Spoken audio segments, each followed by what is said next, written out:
What's up, everybody? This is Colton from Testarossa. Timmy. Paul. Sorry. That's Speaking okay. for you. That's all right. We're here at the Rooster in Gastonia, getting ready to play tonight. Yeah. Figured we'd do a little Talking Wax episode real quick.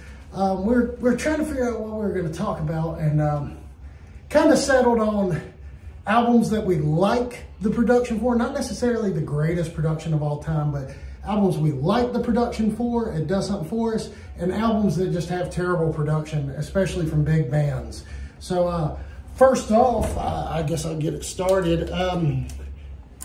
Mr. Big, Lean Into It. This album's gotten kind of pricey, as some of y'all might know. This is original pressing. The production on this is just clean, crisp, excellent playing. It was produced by Kevin Elson. So I don't know who that is, but he did a good job on it. I'm sure he did other works too. Very well produced album. Give it a listen. Okay, one of mine is this is pretty good production. It's Wasp, The Helpless Children, and I think it was produced by This one. Yeah. It was produced by Blackie Lawless, so maybe that's why the production was good. Yeah, I like that album as a whole. Yeah, they came a turning circle with this band at this album. They matured. Yes. It wasn't just Animal and yeah. Well, in recent interviews, Blackie Lawless says when you start going to third world countries and touring, you see a different life, and your life changes, and you become more of a human person. That's a songwriter. You're a poet. Eventually, not a songwriter. That album was produced good, and it was a look into Wasp like they'd never sounded before. So if you can find a copy of that, it's definitely worth it. You know, for some reason the reissues they take some of the Holocaust type people out. Well, yeah, there's all types of controversial figures. Yeah, you got Hitler, the Klan. Okay, Jim Jones. Yeah, they take some of them people out in the new. Understandable, but record cover. The original pressing's where it's at. Another album I really enjoyed, and I felt like it was. I like David Lee Roth's first solo work, but this album right here, Little Ain't Enough. Jason Becker on guitar. It was David Lee Roth trying to craft more complex songs, and it's just a good album. I like the production. This was produced by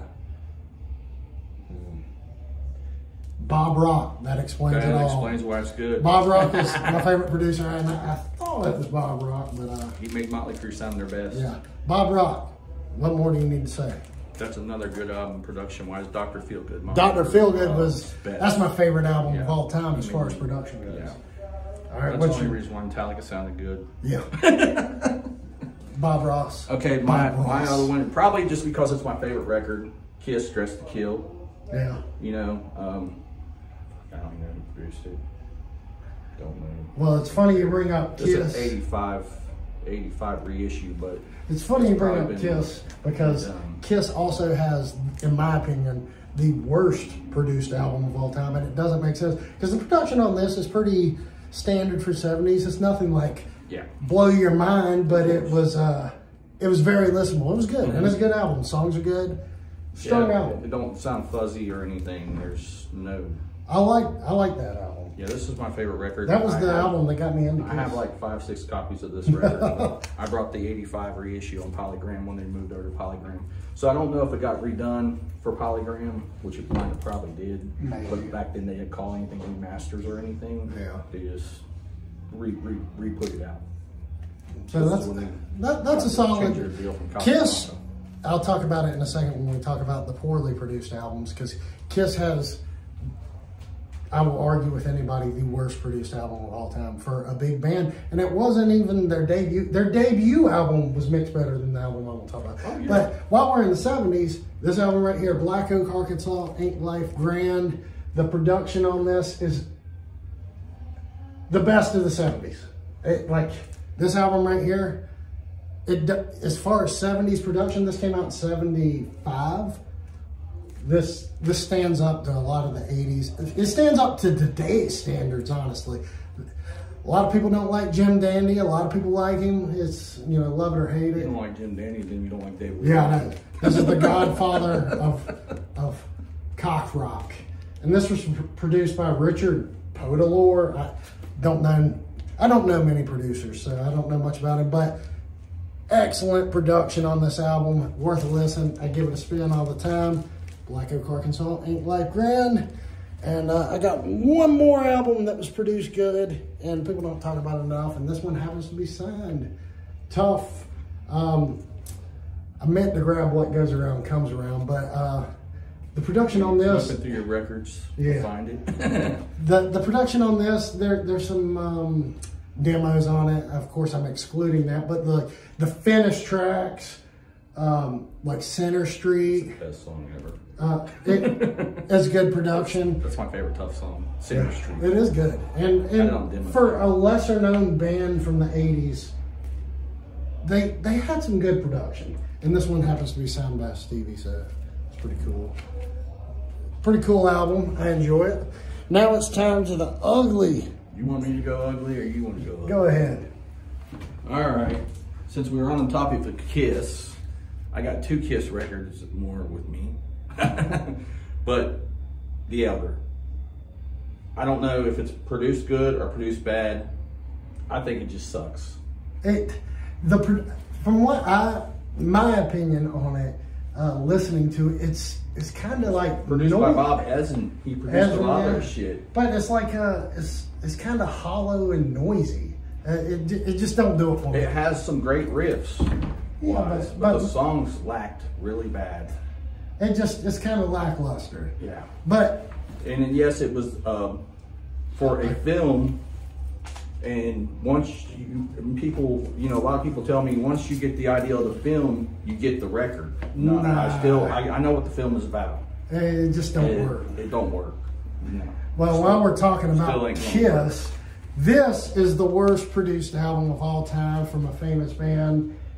I can't believe they put this out. The songs are amazing. Not the songs are bad. This is one of my favorite Kiss records. The production sounds like Hammered Dog Dude. They were playing they recorded a cassette tape onto a record.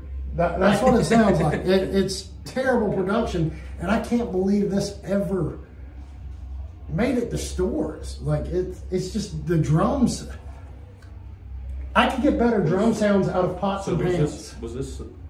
Was this third record or second record? This was their second record. Dress Kill's third record, right? Yeah, I think so. I think this is their second record, which it doesn't make sense because the self-titled is produced way better than this. Is terrible. Is this a Bob Ezrin too? I'm sure it is. Yeah, he done so much of their stuff. I just don't understand. Again, killer songs, but like the worst production ever. It's unbearably bad. It's hard to listen to, and it's a shame. I wish Kiss would have re-recorded this because this album is excellent. God damn it. We might as well just stay on fucking Kiss. Okay. I'm just saying I'm probably just not a fan of this, but it sounds almost just like the original, but I really think I'm not saying the production's bad. I listened to I Love It. My test song was, and I just listened to one song off this, so hang me if you want, but I listened to I Love It Loud for the drum part at the beginning. To me, it lacks kind of a little bit, but this record sounds almost just like the original recording anyway, even though it's on 80 gram. Yeah. And say, oh, it's supposed to sound better. But I'm just probably not a fan of your little thing here called Half Speed Master. Yeah, the Half Speed. Dude, I got the 45th of Destroyer, and that's probably my least favorite Kiss record anyway. What's Destroyer, annoying? the Half Speed, it sounds slow. Half Speed to me, I don't know.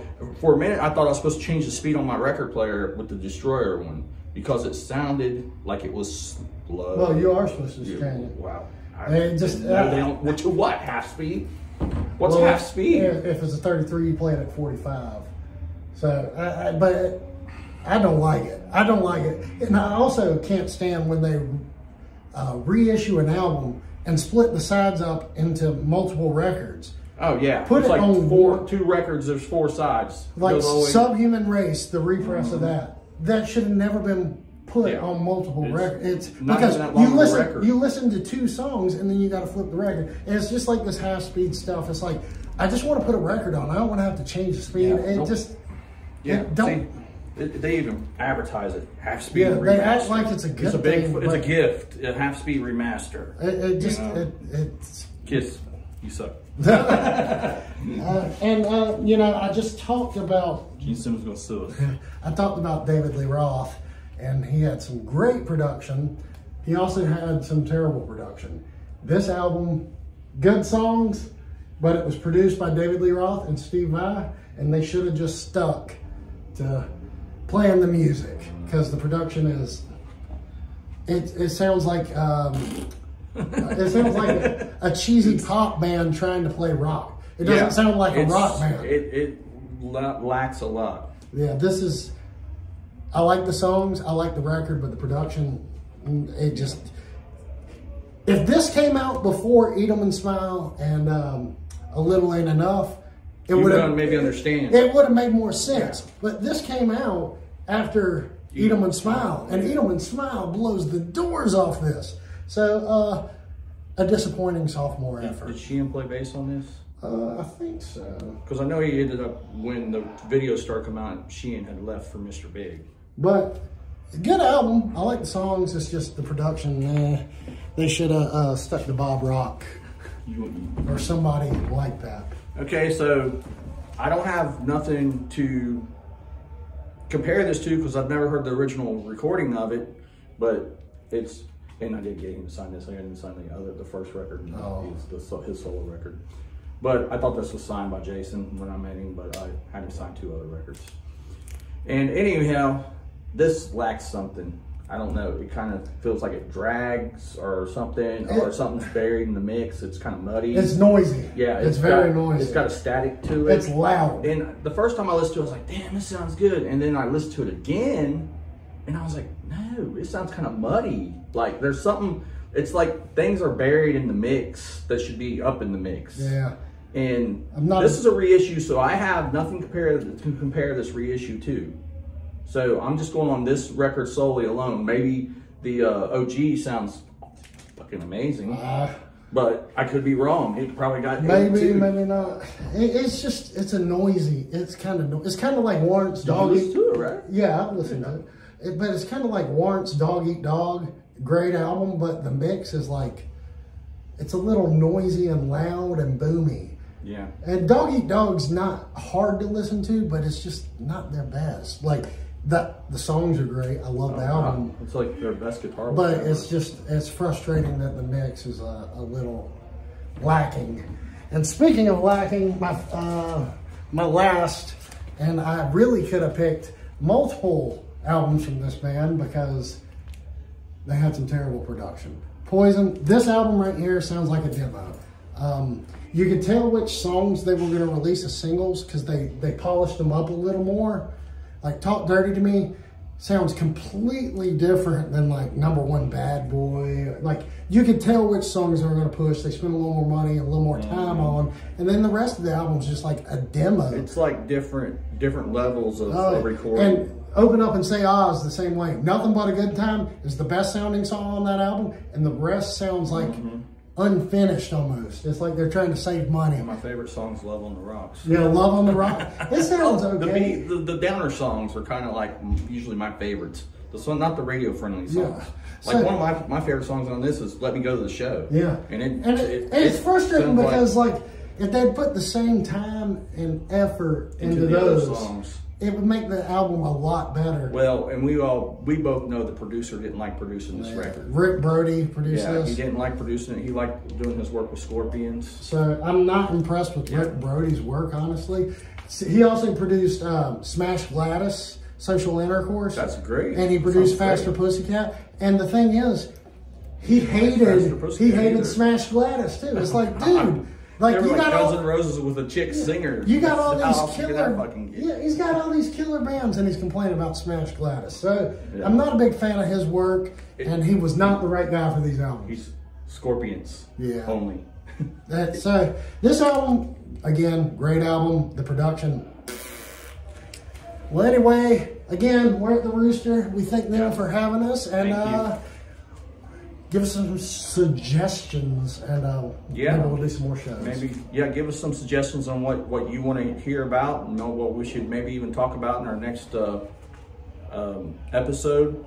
I know we don't do these as much as we should. Me and Colton have lives outside of just social media. Yeah. So, but just, keep watching when they're up there, and we appreciate your support. Thank you.